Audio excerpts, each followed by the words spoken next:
I think we're going to load up the old Flintlocks and take aim on the visitor center parking lot. Okay. And if we disable your canoes, Ours is rented. I was just renting it, so hell with it. we have a 5-star hotel here to your left. You can move right in that barracks. That's no problem.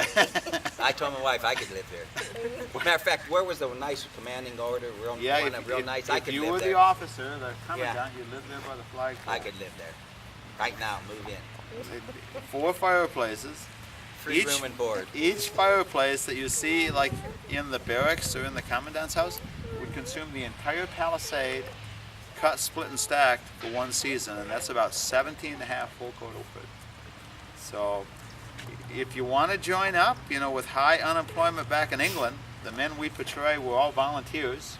No, that ain't They good. joined up in 1768 for 8 pence a day. They couldn't find work. That's 8 times what you'd make back in England. Sound inviting? Free room and board, though, right? No.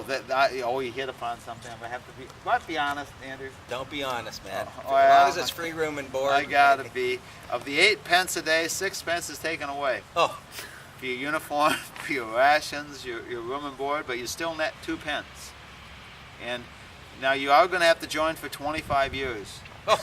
Forget it. 25. If you live. Yeah. And you're going to be an enlisted person, so the color of your coats is going to be madder red. If you're an officer, you got the scarlet colored coats. We often are asked, why are you orange coats? Well, we are, as you call us, red coats, but we're the privates. And the privates had this brick colored coat, the officers the scarlet. And check out where you're going to be staying now. There's 4 squad rooms. When you see a room, it's for 16 soldiers. I read that. And 4 bunk beds. That is 2 soldiers to a bed, Right, 4 to a bunk bed. right. I said, Jesus, A DeVito. blanket and body heat in I the read winter. that. Yeah, Yeah, I don't know about the summer. yeah, really. So if anybody want to join up, Wait till tomorrow. Give me a day to figure it. Is it now or forget it? Huh? Andrew, I've lost them. But you know, y'all gonna get a musket. That's pretty neat. Oh, yeah, okay. Okay. Now this is the short land pattern service musket, Model 2. This was kind of the main firearm for the second half of the 18th century that was used by British forces all over the world. Now technically speaking, it is 75 caliber smoothbore. So that means 3/4 of an inch in diameter, the exact same size as a brand new U.S. penny. On its smoothbore, there is no rifling, none of those grooves put into the inside that put a spin on the ball, adding a great deal of accuracy. The British Army made a deliberate choice not to include rifling. Rifling was available in the 18th century, but it was very, very expensive, very, very time-consuming to load. On the time it takes a rifleman to load and fire 1 shot, I could fire 4 from this smoothbore. Although that does come at the cost of accuracy, I can only hit a man-sized target standing 6 feet tall somewhere on the body at about 60, maybe 80 yards. So from where I'm standing here, maybe that land gate behind you. One of the reasons they are firing in volley is the ball will be deadly to 200-300 yards, but you never hit the target you were actually aiming at. So you send enough lead downrange, some of them are bound to make contact somewhere along the enemy line. Now, and it's also pretty unreliable, especially compared to modern firearms. Now, the flintlock mechanism is what all weapons operate on in the 18th century. Got this big piece of flint in the jaws of the hammer here. This hardened piece of steel called a prism. So when the flint flies forward, striking the steel, it will drop sparks into this flash pan, igniting a little bit of priming powder. That priming powder will send a jet of flame through a toothpick-sized touch hole into the main barrel, propelling that musket ball down range, hopefully towards the enemy. But again, on a good day, that's only going to work about 80% of the time. Rain, wind, high humidity, all of those atmospheric conditions tend to affect the reliability of this musket pretty significantly. So if it's raining hard enough, this musket won't go off at all. But that is okay. Most British soldiers are still equipped with the bayonet. This makes things very easy for them.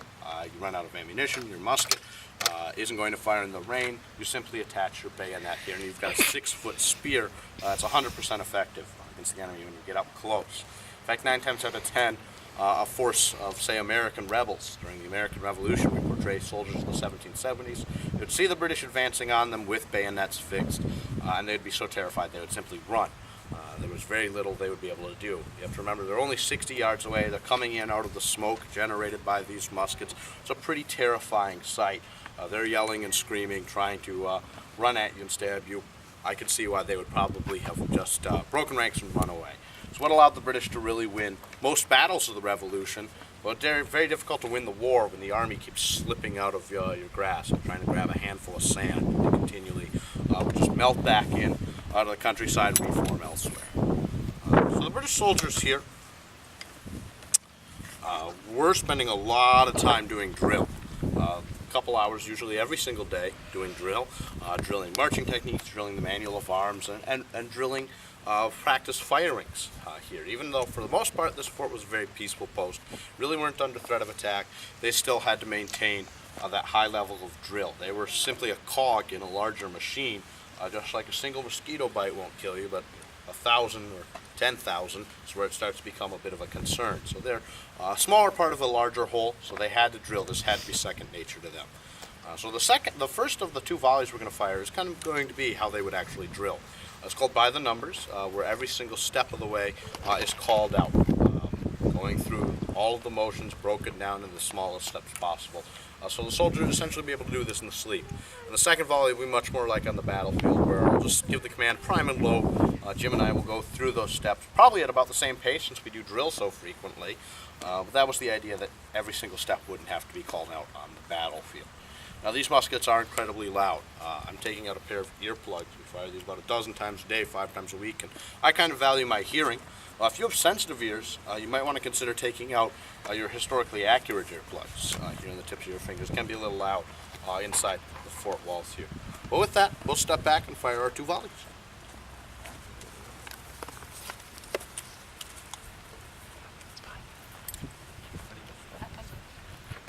Attachments, take care. By the numbers, prepare to prime and load. Open, pan, handle, cartridge.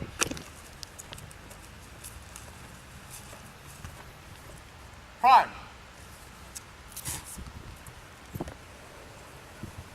Shut, pad. Cast about. Charge with cartridge. Draw, grabber. Ram down, cartridge.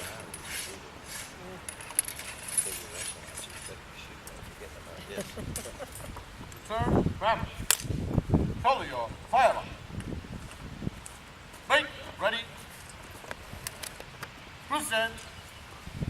Fire. Prime and load.